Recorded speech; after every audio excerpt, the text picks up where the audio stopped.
Hello,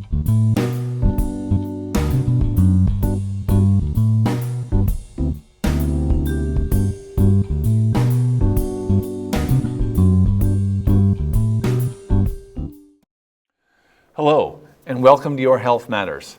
I'm your host, Dr. Peter Hogenkamp, and today on the program, we are going to be discussing the unhealthy food choices out there that are masquerading as healthy food choices. You know, in this modern world, we live where every corner is loaded with a gas station or a convenience store where there's lots of unhealthy choices for us that are lurking there. In this modern world, where 2/3 of us are not at a healthy weight, in this modern world, where we're all looking for healthier choices, it turns out that it's very confusing that a lot of the supposedly healthy choices that we have out there are actually unhealthy. And there's a lot of reasons for this. Primary among them is the fact that a lot of these manufacturers realize that we're all looking for healthier choices, so they're trying to create things that appear to be healthier. And they know that in the final analysis, if we're looking at something or we're buying something that's healthy, but it doesn't really taste that good, we probably aren't going to go back to it. So a lot of these companies are trying to make their foods appear healthy, but they're actually not. That said, each of the 10 groups we're going to talk about today, there are healthier versions of some of these, despite the fact that the overall group is what I consider unhealthy. So it's going to be up to us to figure out which of these is good to use. And it's so important because these unhealthy choices lead directly to health consequences like obesity, heart disease, diabetes, high blood pressure, high cholesterol, sleep apnea, arthritis. I could go on and talk about all the health consequences that we are giving ourselves by eating unhealthy foods. So if we can figure out which foods are healthy, we can really improve our health, and that's what we're here trying to do on Your Health Matters with Dr. Peter Hogenkamp. All right, the first number one group is granola bars. I say this because as a doctor and a former athletic coach, I've seen the things that kids bring around with them as snacks. And so often you see moms or dads trying to put granola bars into a kid's lunchbox, or if they're going on a hike or whatever, just for some healthy food. And the truth of the matter is, this is number one on my list for a good reason. Most granola bars are simply cookies. That's it. They're cookies masquerading as something that's healthy. And before we get into an analysis of what makes a good granola bar, what makes a bad granola bar, I want to just do a quick primer on nutrition. It turns out that we are all nutritionists now based on the fact that everything that you eat has a nutritional analysis on this, on the side. People who are familiar with the program will know that I've said that many times, and it remains to be true. We need to look at that. But before we do, I want to just give you a quick primer on nutrition. There are 3 types of nutrition only. Everything that you eat is comprised of the 3 main food groups, and that is fat, protein, and carbohydrate. So let's talk about fat first. Back in the 90s, we went on the low-fat kick that started as a health crusade kind of thing. It turns out that the average American is 15 pounds heavier since this started. So that the low-fat kick does not work. I don't recommend the low-fat kick, which is not to say that fat is good for you. But the low-fat kick has led us to having too much carbohydrate, and carbohydrate is the number one enemy. So fat is brought into 4 subtypes, or broken down into 4 subtypes. The first is saturated fats. And saturated fats are not good for you. These are generally found in meat, dairy, and eggs. Monounsaturated fats are better fats for you. These are the so-called good fats found in avocados, seeds, and nuts. These monounsaturated fats will actually reduce your low-density lipoprotein, which is the so-called bad cholesterol. Polyunsaturated fats found in salmon, tuna, and sunflowers. Not only will these good fats reduce your bad cholesterol, or LDL, they'll actually increase your HDL, or good cholesterol. I refer to that as the happy cholesterol. The worst fats are the trans fats. These are made by hydrogenating liquid oils. And everybody, I think, in this day and age knows to avoid trans fats. The issue is they're hard to avoid. These are found in cookies, crackers, all kinds of processed foods, and they have significantly bad health effects. They are to be avoided at all costs. Protein. Protein is protein, but we tend to categorize protein by its source. So, the first source of protein is going to be animal proteins. That's just where we get the bulk of our proteins. And these would include protein from meat, for instance, steak, pork, chicken. Proteins from fish are excellent sources of protein, eggs, and then dairy. So those are your animal-based proteins. The next source of proteins is from plants. Now, I want you to take this with a grain of salt. As you'll note from the chart that's on the screen, it is far easier to get significant amounts of protein from animal-based protein, like meats and fish, than it is plants. You can get protein from plants. Ask any vegetarian. You certainly can do it. It's just harder to do. The amounts of proteins are less in plants. But the biggest source would be beans and lentils, nuts and seeds, whole grains, and then obviously soy. And then soy can be made into tofu and other soy products, which can be a great source of proteins for people that don't eat animal-based protein. The last source would be protein powders and supplements. Now, I'm generally not a supplement fan. My patients will know this. People who watch the show will know this. I almost always tell people to get your stuff, to get your nutrition, through food groups. But there are people who do have protein powders and supplements. I'm going to warn you that a lot of these things are laced with other things that you don't want to have, like caffeine or even steroids. I generally advocate people to stay away from those things. So the last source of protein or carbohydrates, of nutrition rather, is carbohydrate. Carbohydrate comes in three sources. There are simple carbohydrates such as sugars. And when I say sugars, I'm referring to all sugars, natural or otherwise. People will tell me all the time that they can eat all the apples they want because it's natural sugar. And I continue to tell them that because I went to medical school, when I was in college, I had to suffer through organic chemistry. And I mean suffer. It was a long slog. And one of the things I learned in organic chemistry is that all sugars are converted to glucose. Enzymatically in the body, it takes about a millisecond. So you can have all the honey or fructose you want, or lactose, all the other types of natural sugars that are out there, they're all converted into glucose. So sugar is sugar. Simple sugars are simple sugars. It does not matter that it comes from a natural source. We live here in Vermont, and I love maple syrup just like the rest of us, but it's sugar. It's sugar. It's glucose. That's all it is.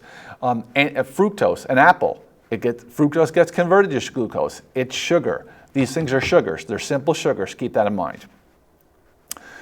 The reason that everything gets converted into glucose is that that's what the body uses for fuel. So the body then has to convert everything else that it gets into its system into glucose.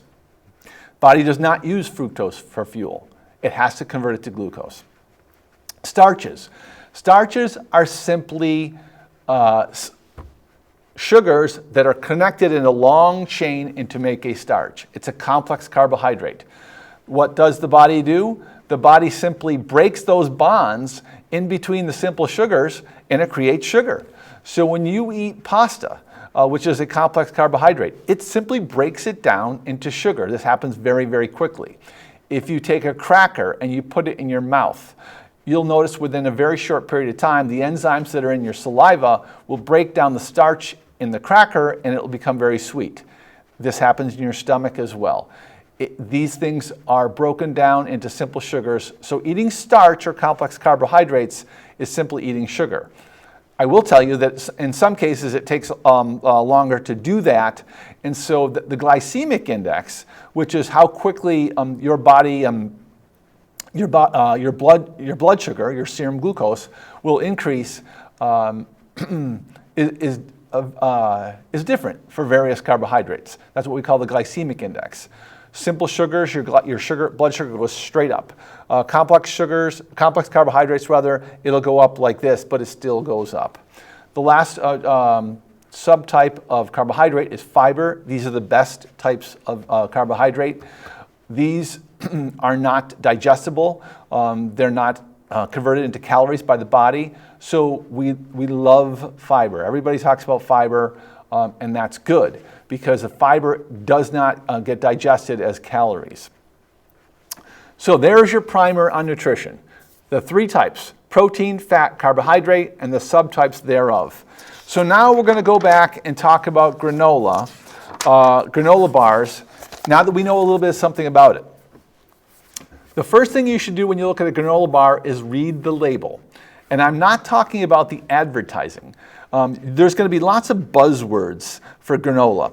They love to say things like natural, wholesome, real fruit, even gluten-free. All these things are there to lure you into buying this product, making you think that this product is healthy.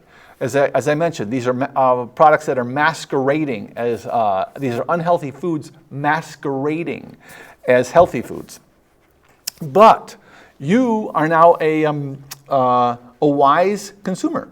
You're going to look at the label. And what do we want to look for? Well, we want to look for whole grains versus refined grains. Refined grains would be white flour and corn syrup, particularly high fructose corn syrup, not good. We want to look for nuts and seeds. We want to look for things that are low in added sugar. And we want to look at the amount of protein in them, we want to look at the amount of calories in them. I will say that the calories can be a little bit misleading because there are some granola or protein bars that are actually higher in calorie, but they're higher in calories because they have a lot of protein in them, and that's good. So it's better to look at this, the breakdown of the sugars and the proteins. That said, if a bar has 400 calories in it, it's still 400 calories. At the end of the day, your weight will go up or down based on a simple mathematical formula, which is the number of calories that you consume minus the number of calories you burn. If that is a product, if the product or the sum of that is positive, meaning that you're taking in more calories than you burn, you're going to gain weight. If it's negative, if here is burning or consuming calories and here is burning, you're going to lose weight.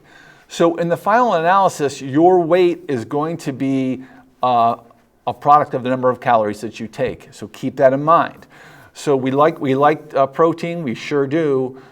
We don't like carbohydrates, but overall, if something's got a ton of calories in it, you want to be careful. This brings up portion size.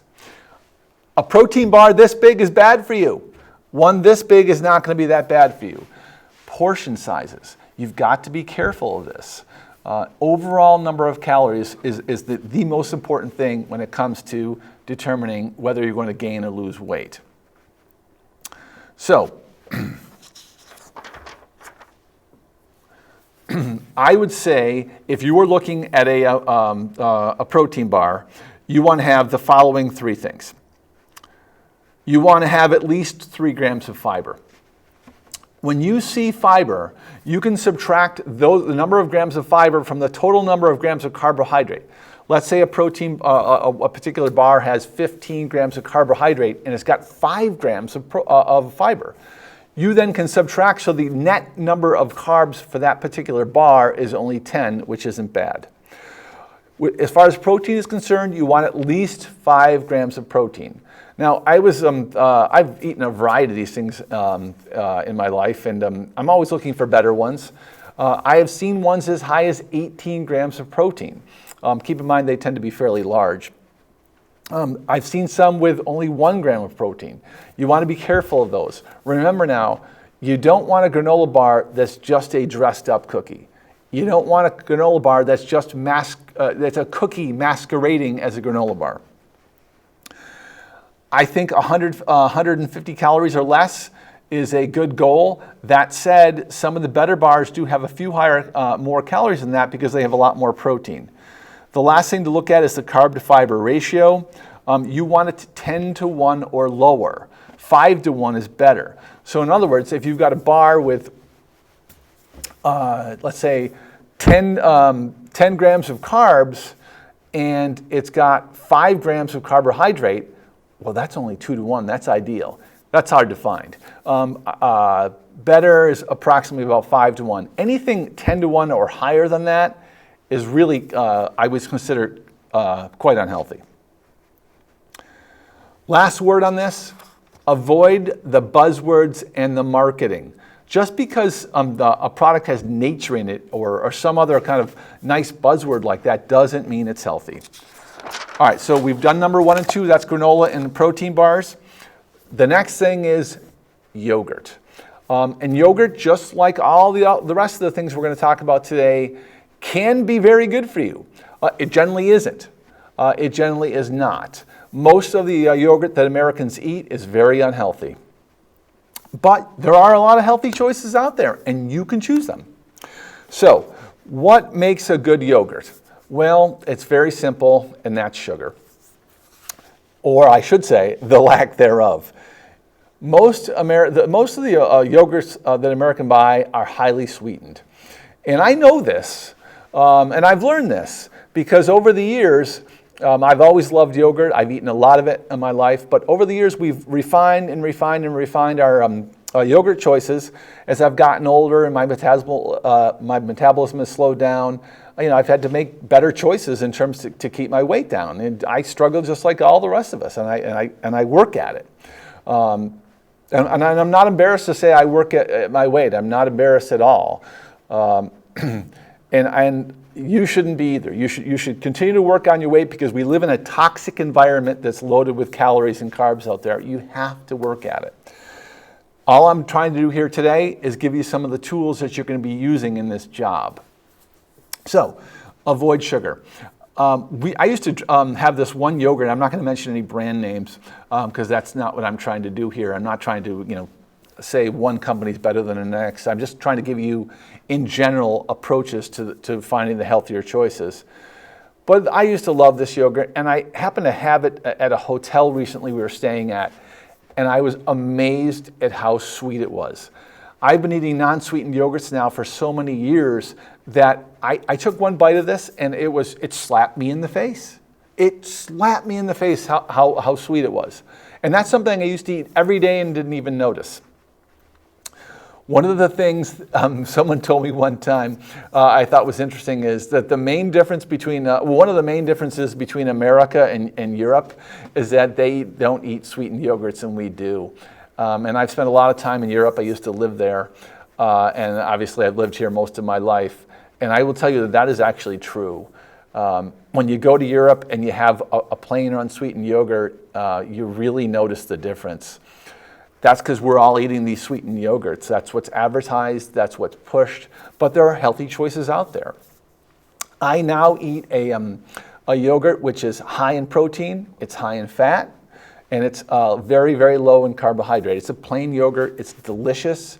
The fact that it has high protein and high fat content keeps me filled for a long time. So in the morning for breakfast, I do the same thing every single day. I eat a bowl of this plain, high fat, high protein yogurt with blueberries, and I put some wheat germ in it to increase the fiber. I don't add any honey. I used to add honey to it. Don't do that anymore. I find now that I don't even like, I've had this plain yogurt for so long, I don't even like the sweetness. Although, you know, maybe I'm kidding myself. The honey tastes great. But I'm trying to stay away from sugar. So there's a lot of good choices out there for yogurts. There's many more bad choices. Keep something in mind. Fat may not be all that bad. Remember now, there's good fats and bad fats. So you want to stay away from the trans fats. You want to stay away from the unsaturated fats for sure. But fat has the advantage that it satiates you, which means it keeps you from snacking all day. When I eat my yogurt in the morning, I'm going to go to lunch until I'm hungry. And if you eat a yogurt with a lot of sugar in it, remember I've talked about this before too, sugar goes up in your bloodstream, so the insulin goes up in your bloodstream and then the sugar goes down. As the insulin goes up, sugar goes down. All of a sudden your body's serum glucose goes down, and you know what that does? It makes you hungry. So you really want to avoid those sugars, you really do. Okay, the next candidate on my list is fruit juices. Now, fruit juices is the one thing we're talking about today that probably there are no good choices. Fruit juice is uncarbonated soda. End of story. I was talking to a diabetic one time, and he was telling me that he just got this continuous glucose monitor, which I love. Everyone should wear a continuous glucose monitor. You can buy one off the shelf. You don't need to be a diabetic to buy them. They are wonderful at training you how to eat. And he says, you know something? He says, I always thought orange juice was good for you. And then I noticed when I drink orange juice, my blood sugar went way up. And that's absolutely the case. It's got orange juice, it's got tons of fructose in it, immediately converted into glucose, blood sugar goes way up. I asked this person, what did I tell you to do if your sugar bottoms out? He goes, drink orange juice. I said, you're absolutely right, that's what I did. Because I know that's going to rescue your sugar as fast as anything else. Because it has so much sugar. It's readily available. It's absorbed quickly. It's the worst thing you can possibly drink. And I'm not just picking on oranges. I'm talking about all fruit juices. Tomato juice is another one that's out there that's just not good for you. They try to masquerade it as a health product. It's not. Tomato juice is not healthy. The one thing I will say that a lot of these tomato juice, fruit juice, a lot of these things they have a lot of vitamins and antioxidants. That's great, but there are healthier ways to obtain them. Since we're talking about fruit, let's go on to fruit snacks. This is another thing I used to see in lunch boxes and snack bags for kids coming to practice. And I thought to myself, the kid's here for practice for an hour. And, they barely let me make the kids run. And the mom's got, all these, got 1,000 calories in here. This kid's going to end up going to basketball practice and gain weight. And I just, it was a facepalm moment. These little roll-up fruit things, they're concentrated fruit products. They've taken the fiber out. They've taken the water out. It's concentrated sweets. These things are terrible for you. Do not buy them. They are not healthy. Not healthy. Fruit snacks, right out. They have a lot of sugar in them, as I mentioned, a lot of corn syrup. There's no fiber. Ask a diabetic what happens when they have a fruit snack. A lot of diabetics will take those along with them if they're concerned about sugar shock or sugar coma, because they're great, they're portable. This is a good role for them, actually. You're a diabetic, you're hiking, you've got no orange juice with you, but you've got these little fruit snacks with you. They're readily absorbed. These things are great for sugar shock or sugar coma. But for the average person looking for a healthy food, they're right out. This next one is going to be tough. And, I'm gonna give it to you with a grain of salt here, or without a grain of salt. Fruit can be very unhealthy. Fruit. I know we've talked about fruit. As a doctor, I ask my patients, how much fruit and vegetables they're eating. I have tended to convert that in the last 5 years. I'm asking them, what vegetables are they eating as opposed to fruit. Fruit can be healthy. it can also be very unhealthy as well. I mean, I realize that fruit is loaded with vitamins and minerals and antioxidants, but there are better ways to get those again. Fruit is high in sugar. It's why we like it. Ask a diabetic what happens when they eat fruit. I was talking to this one diabetic, again, he just gotten a continuous glucose monitor, and he came in and he was absolutely dumbfounded to report how high his sugar went after he ate grapes. And I said to him, you ever broken a grape open? He's like, yeah. He goes, what happens? He goes, well, your fingers get really sticky with the sugar. That's right. They get very sticky with the sugar because there's tons of sugar in them. Grapes are one of the top 3 bad ones. Bananas, grapes, and mangoes, which are all delicious, by the way. It pains me to say this, but they're very, very high in sugar. We need to be careful of these things. If you eat them, we want to be careful about quantity. Remember now, quantity is always the way we get a lot of calories. What healthy fruits are out there? I talk about this all the time. I'm going to give it to you straight. Blackberries, blueberries, and raspberries, not strawberries. Those 3 fruits are low in sugar, and they're still high in antioxidants, minerals, and vitamins. Those are your best 3 fruits: blueberries, blackberries, and raspberries. While we're on the subject of fruits and vegetables, there are a couple of vegetables that I tend to tell people to be careful of. And it basically boils down to 2 of them. That's sweet corn and tomatoes. These are very, very high in sugar, and we need to be careful. Ask a diabetic what happens after they have tomato sauce or have a tomato sandwich. There's a lot of sugar in there, and that pains me because I love tomatoes. Okay, sports drinks, I'm going to just don't drink them. We go back to that, my experience as being a 4th and 5th grade basketball coach, and these kids would come in for an hour practice with a sport drink with 250 calories from sugar. And I'm like, no, you only need to drink water. You only need to drink water. You don't need the sugar. You're there for an hour. You got plenty of calories in your body already. Drink water to hydrate. That's all you need. Okay, I want to finish up with snacks, just because I'm a snacker. I love snacks. I'm going to tell you that I don't ever think I've ever seen a potato chip masquerading as a healthy food, although there are now a lot like healthier choices, lower fat or lower salt potato chips. Let me just tell you something. Potato chips are right out. And it pains me to say that because kettle chips, my favorite thing on earth. Why are they bad?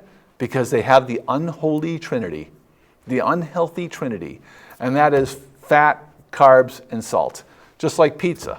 It doesn't make anybody's diet list. It's got carbs, fat, and sugar. Carbs, fat, and salt. So, what are some supposedly healthier snacks masquerading as healthier ones? Pretzels. They'll come across with the buzzword no fat. That's because it's all carbohydrates and salt. Pretzels are not healthy.